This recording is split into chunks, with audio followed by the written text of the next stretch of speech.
Hey y'all, it's my review for the Real Housewives of Beverly Hills, episode 3. Let's just get into the episode. So we open at Crystal's place and she's having a gathering for all the ladies. Everyone is there with the exception of Diana and Sutton. I think it's so funny how all the ladies are dressed to the nine for just like a casual meetup. We see Garcelle and Kathy have gotten pretty close at this point. We see Kathy on the reel, and Garcelle's actually invited to Paris Hilton's wedding dinner party. I personally think that Kathy Hilton was like, I need more black friends, and I like this Garcelle girl. That's why I can see it. So we see that Kyle invited all the ladies to La Quinta again because she's opening a store out there. So La Quinta is near Palm Springs. I love Palm Springs. I mean, I know it's a desert, but it's just something so relaxing about it. I love to go there just to lounge in the pool, lay in the sun, drink, eat, and get high for like 3 days. I've been there for my birthday actually 2 years in a row. So Dorit excuses herself for a bit, and then it just gets real quiet. Kyle's and the ladies know that Dorit is really going through it behind the scenes. Like, she's having these little panic attacks, and we cut to Kyle in her confessional, and she actually plays a voicemail that she got of Dorit panicking. And I'm just like, I think that's a breach of trust between friends. I'm pretty sure she only meant for Kyle to listen to that. We see Dorit come back into the room and the ladies are just asking how she's doing. And I get it, it's a traumatic experience. Of course she'll never be the same. Having a gun to your head with your kids in the other room, like you're scared for your life, that's if it happened. But I'm just saying, I understand that it's a traumatic experience for her. We're starting to see that this is actually her plot line for the season. Like, just her getting over this. Now, I'm just going to play devil's advocate right quick. Don't get mad at me. I'm just saying, I'm wondering what would Dorit's plot line be if the robbery never happened? I'm just wondering. I think she probably would have been demoted to friend of. You know, I'm just saying. She says in her confessional that she doesn't want this to affect her for the rest of her life, but she's slowly but surely gonna get through it. Ooh, and here go messy Kyle. Now that they're on the topic of Dorit, she had to bring up Sutton's reaction to her. Like, this was a private conversation between them. I mean, I get it that it bothers Kyle, but for her to like say this in front of Dorit, well, she already told Dorit at this point, but she's bringing it up again in front of all the ladies while Sutton isn't here. And we see Erica sitting there. She couldn't wait to jump in. She's like, you're fucking kidding me. Garcelle then quickly interjects and says, I think we should have this conversation when she's here. I'm so glad Garcelle had Sutton's back immediately in this moment, because last season, I think Garcelle wanted to jump in, but she was just hesitant. This season, she gives no fucks. And I'm glad somebody has Sutton's back. Because the ladies this season are definitely gunning for Sutton and Kathy Hilton. I feel like the Fox Force 5, or should I say Fox Force 4 now, always are quick to gang up on somebody. It seems like ever since Teddy got the boot, they're trying to make sure that all 4 of them remain on the show. Dorit says she's not going to bring it up. The thing about Kyle is her and a bunch of the other ladies were complaining about Lisa Vanderpump, like manipulating situations and playing producer. But now that she's gone, Kyle has taken over and does the same thing. She produces herself as well as the other ladies. Like, she's a 50-year-old Regina George. Next scene, we're with Kyle and her badass dolls as she's getting ready to go to La Quinta. Random, but I did not know Kyle was a fan of Jack in the Box. Interesting. She does like Fatburger though, but she has stock in that company. Like, she ain't slick. I was wondering, like, back in the day, like, why does she keep inviting that Fatburger truck? Yep, she has stock in that company. Next scene, we're at Garcelle's residence, and she's talking to her assistant about heading to La Quinta again. Now, as they're talking, she gets a package at the door of this butterfly sculpture. Now, I love you, Garcelle, but that thing is hideous. It looks like fossilized, bejeweled whale lungs. Now, I know that's a mouthful, but really look at it. It looks like a pair of lungs that belong to a large animal, and someone just bejeweled it. Where is she gonna put that? An amethyst butterfly cathedral wing. I hope I'm pronouncing amethyst right. I'm from the South, y'all. Give me some grace. She's right. If that thing falls on a robber, it will kill him. That thing looks huge and ugly. Next scene, we're at Erica's residence, and she's with her head minion, the creative director, Sissy, and he's helping her pick out outfits for La Quinta. Now, God forbid that she has to wear an article of clothing that she bought twice. She's scaling back this time because she's broke and she's had to sell a lot of her expensive clothing. So we're back with Kyle and she arrives at her La Quinta house. It is absolutely gorgeous. I love this house. Kyle is filthy fucking rich. She's so basic that I'd be forgetting sometimes, but wow. We found out that Dorit was supposed to come with her, but she wasn't feeling great. I think she was having another panic attack. She's gonna get there later in the day. Kyle brings up in her confessional the time that she was robbed and he made off with like everything in her closet, but she wasn't there, but she was still traumatized by it. She said she can't even imagine the trauma that Dorit's going through right now, being that she was there when her intruders were robbing her. I'm thinking if this was Kyle, she wouldn't even be able to film. Like, she would probably quit the season or just sit out for one. And Kyle's burglary was only 3 years ago, so I know she knows what Dorit's going through right now. So next scene, we're back at Erica's, and all the ladies are meeting there before they drive to La Quinta. So Diana is there. Sutton is still in Texas. She's gonna be flying from La Quinta from there. They're all packing roadies, and Diana girl, I don't know what roadies are either. I'm assuming it's just a drink for the road, but I never heard anybody call it that. So they're driving 2 cars between them. Only 5 of the ladies are staying with Kyle. And then the newer girls are staying at the hotel. Crystal, Sutton, and Diana. Just watching this has me so excited to go to Palm Springs this summer. I'm going for a friend's birthday. So a little funny scene. So Crystal and Diana are driving together, and Crystal is asking her, have you ever been to the outlets? Diana does not know what an outlet mall is. Even when Crystal mentioned it, you can see the genuine confusion on her face. Now that's rich.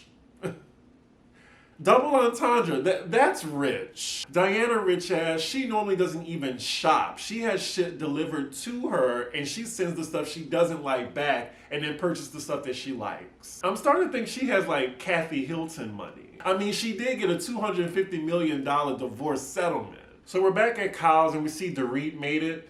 Dorit, I'm loving this look. This silk blue pantsuit she has on. Small side note, we are only 20 minutes into this episode and I am just highly entertained. Is anybody else? I'm just enjoying seeing them luxuriate, and we know the drama is coming soon. So we see the ladies that stand with Kyle, they arrive at her place, and then we're with the other ones that's going to the hotel. Bitch, Diana rich ass. She has her team go to her hotel first to set everything up for her when she gets there. So her luggage and shit, all there when she arrives. Makeup, hair team, already there. Wait a minute. Y'all see that guy? I think that's the hairstylist? Okay. Yeah, I'm gonna head to Diana's Instagram right after this review. We get a little montage flashback of Dorit being fashionable because as she's talking to Garcelle, she's saying after the robbery, like she wasn't really inspired to, be dressing how she normally does. Her coming to La Quinta, it just feels refreshing that she's able to have fun with her fashion again. Next, we see all the ladies getting ready to go to Kyle's store opening, and now we're with Crystal and Sutton. They sit down and chat for a bit, and immediately Crystal lets Sutton know that Kyle brought up their conversation regarding Dorit's robbery to the other girls. Look at Crystal having Sutton's back. Okay. Granted, she wasn't the one that told the ladies, let's stop talking about her when she's not here, but at least she did tell Sutton and give her a heads up. Crystal does ask about the comment she made, well, I didn't have a gun to my head. Sutton doesn't deny that she said it, but she said it was just a nervous reaction because she's just so uncomfortable by Dorit's situation because it brings up trauma from her past robbery and her dad's passing. I think that's a good enough excuse for me. All she had to do was just apologize to Kyle and it would be dead there, but Kyle had to bring it to the other ladies, especially Dorit. Crystal brings up a good point, why Kyle keep bringing up this hearsay when she know it's affecting Dorit negatively? I'm sure Dorit doesn't want to keep being reminded of the robbery. So next scene is the night of Kyle's event. She walks into her store to make sure everything's set up. The heavy sigh I let out when I saw Teddy Mellencamp. You don't even go here. Why is you here? Lord, Kyle keep force feeding us Teddy. Jesus. I hardly recognize her with this brunette hair. She looks nice, but God, we don't want to see her. Someone on Twitter says she's the Shamia of Real Housewives of Beverly Hills. She also looks like an employee that's just working Kyle's event. But I get it, Kyle and Teddy are very close. Teddy is basically her underling, and Kyle's gonna keep bringing her on here. So the ladies all arrive at Kyle's store. Diana says, well, I never been in a store before. Girl, give it a rest. We get it. You're rich. But come on now. You've been inside of a store before. You used to be poor at one point. So Sutton is face to face with Dorit. She's asking her how she's doing. Kyle and Garcelle walking on their conversation, and Sutton takes this time to apologize to her. And Dorit definitely reminds her, well, you did say at least you didn't have a gun to your head. Sutton acknowledges that it was a pretty shitty thing to say, but she says she didn't mean it like that. Like, the ladies don't know by now that Sutton is an awkward person. I mean, the whole Sutton versus Crystal thing and your ugly leather pants. Like, I thought Sutton had something wrong with her. But then I just, I grew to like her. Dorit accepts her apology and they hug it out. I'm pretty sure, though, that this isn't going to be the last time we hear about it. Not Erica talking to Diana about this Cartier ring that she wants. And Diana's like, oh yeah, of course, let's buy it now. She's like, oh, I can't buy it now. Was she expecting Diana to buy the ring for her? I'm sorry, Erica, but I don't think you have anything that Diana wants. You might have to ask your sugar daddy. We see Sutton talking to Kyle, and they are really frenemies at this point. Like, Sutton rolled her eyes in Kyle's face. Yeah, they definitely don't like each other behind the other's back. Next scene, all the ladies come back to Kyle's house for dinner after the event. We see, unlike last year during the pandemic, well, we're kind of still in the pandemic, but y'all know what I mean. Like, last year, Kyle didn't have staff. This time, Kyle is staffed up. Kathy Hilton would be proud. Like, where is she? We get another funny moment involving Diana. She's talking to Kyle, and I guess she asked her about her horoscope. She says she's a Leo. And I was like, oh, okay, I'm a Leo. Kyle asked her birthday, and she's like, August 23rd. Kyle lets her know, I think that's Virgo, because I think her daughter is a Virgo, or somebody she knows is a Virgo. And Diana's like, no, I'm a Leo. I was told I was a Leo. It's so funny how, like, people's status and how much money they have, they just think people can't disagree with them. And whatever they say is fact. Like, no, the world's flat. It's flat. I'm sure Andy Cohen Messias is going to ask her that question. I guarantee you. Come back to this video. I know he's going to ask her that question. Kyle's like, whatever, be what you want to be. So the lady's just lounging right now. Kyle's dogs are just running amok throughout that house. Like, put those dogs away. And speaking of those badass dogs, one of the dogs literally eats Lisa Rinna's steak off her plate. Oh my God. And Lisa's reaction is priceless. That was really funny and cute at the same time. I would have been very angry, especially if I'm hungry. And then the other dog comes behind her and almost gets her other plate. Ooh, white people and their pets. Like, you cannot eat by everybody. Those dogs are just roaming around. The food is just sitting on the table where they can easily lick it or eat it. Ugh. I would have yelled at Kyle. These dogs are jumping all over the furniture. Like, lock their ass in a room. As y'all can tell, I'm not a pet person or a child person. So, but we're some of the ladies in the living room eating, and it's Garcelle, Diana, Kyle, and Dorit. Garcelle says, oh, well, now that everybody's here, can we talk about Sutton? The looks on their faces. And I'm like, yeah, y'all want to talk about something behind her back? Like, let's do it now that she's here. I will say I'm a little confused why Garcelle brought it up, because she saw Sutton apologize to Dorit at the store. I guess she wanted to make it known that they were all talking about her when she wasn't there. I'm not mad at Garcelle though, I'm here for the mess. The rest of the ladies are migrating to the living room now, and Kyle just looks annoyed. And she says, well, I already told Sutton to her face, so I don't know why we're talking about it now. I'm guessing the issue is Kyle told Dorit, as well as the other ladies, while Sutton wasn't there to defend herself. Sutton looks like she didn't want this brought up either. She tells Kyle, look, I apologize. I was genuine as I can be. Kyle was like, I know. The other ladies was like, oh. And here we go. So Sutton is defending her behavior, but Kyle is pushing back hard. She's like, how can you not be empathetic? Someone on Twitter said Kyle is making Dorit's storyline hers. And I can totally see that. I kind of agree with Sutton. Like, everyone processes grief and trauma differently, and it can be in weird ways. So for Kyle to be ragging on Sutton just because she's not giving the reaction that she wants, it's kind of shitty. Oh, Diana enters the chat and she's like, oh, may I say something?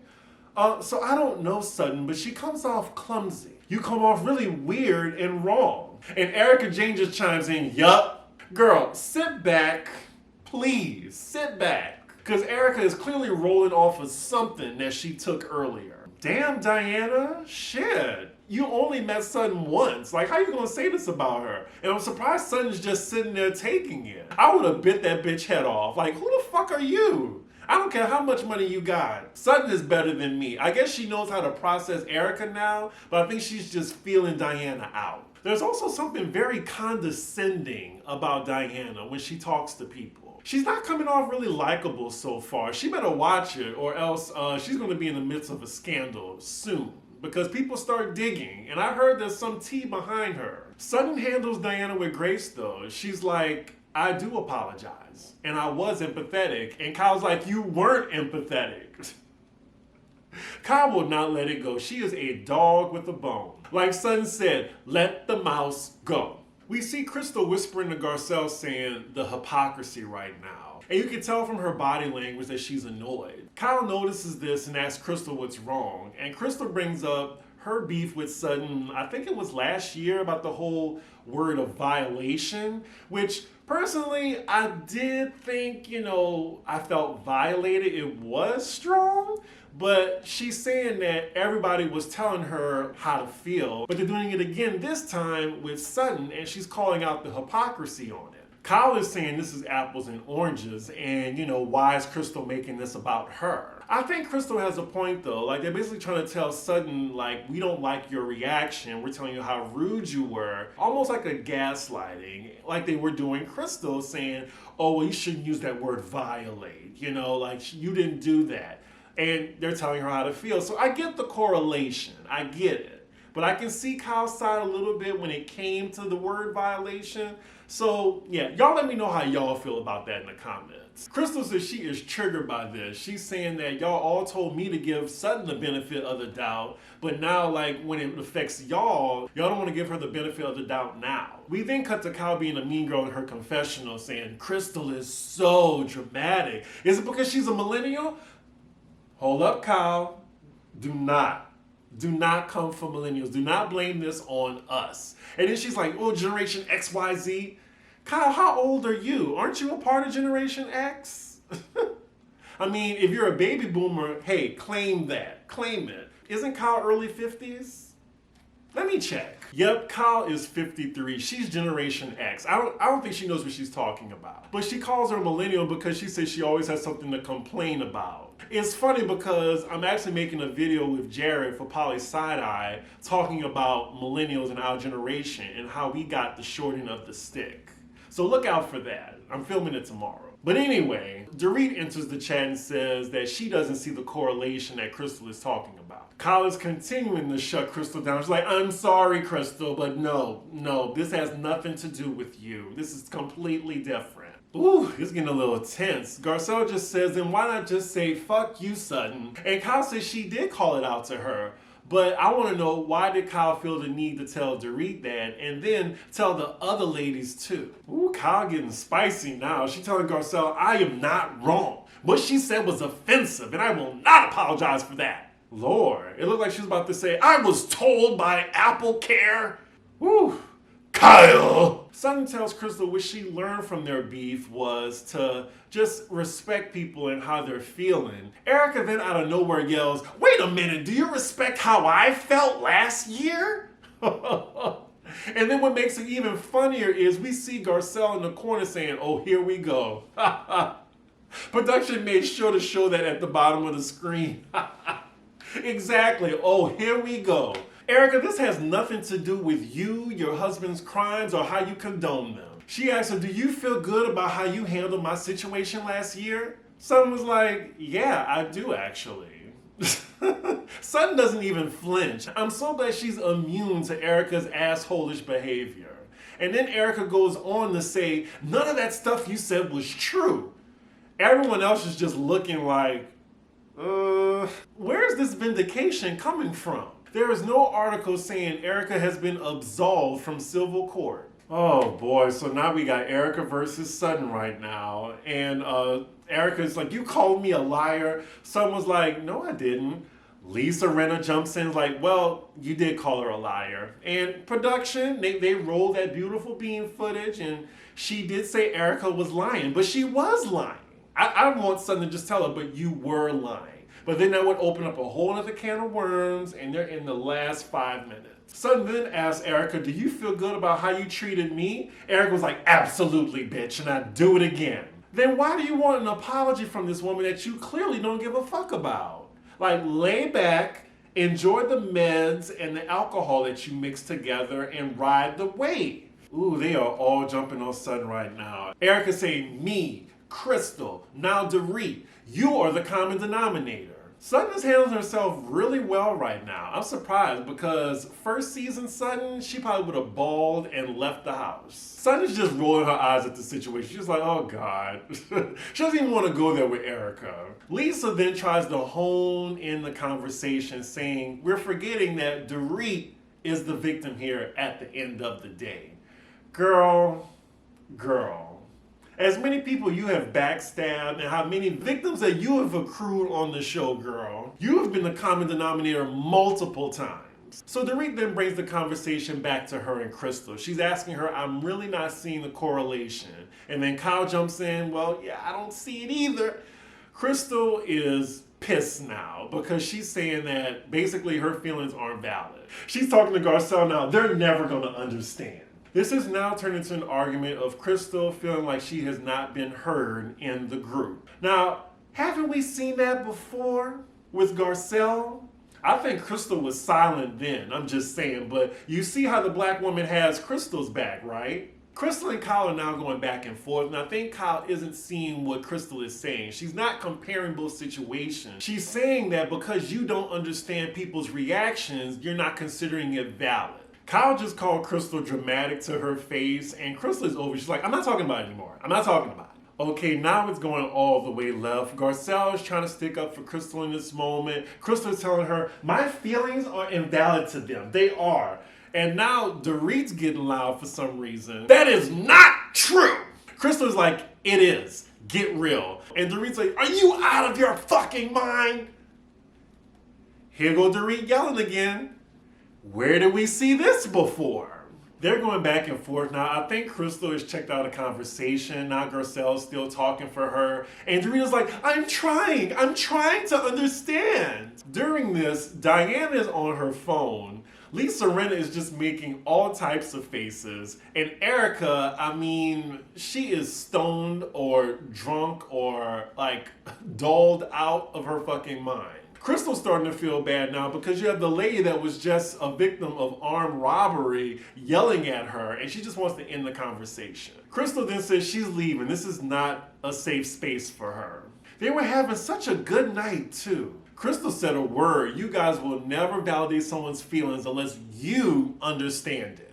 Look, somebody showed up to work. Finally, Crystal has showed up. It took long enough. This is the most I've seen Crystal talk in so many episodes. I'm a little taken aback. The way she's talking, it looks like she's about to quit the show. Like, I really don't want to be here. I really don't. So she says she definitely wants to leave. And then we cut to Diana saying, yep, I gotta leave too. I'm her bodyguard. Dorit doesn't want Crystal to go. Like, she says she cares about her. She doesn't want to fight with her. They still talking as everybody getting up. We see Erica. She is clearly drunk. Clearly. As Crystal is trying to leave, Dorit gets in her face and says, I didn't know you were in this space and I want to understand. Crystal says, I don't know how else I can explain it to you. And then we hear Diana again, Crystal, your bodyguard's leaving. I'm gonna work on that accent. But yeah, so then everyone's getting ready to leave. Well, everyone that's staying at the La Quinta is ready to leave. Child, the cameraman focused on those damn dogs again, and they just licking the food that's out on the counter.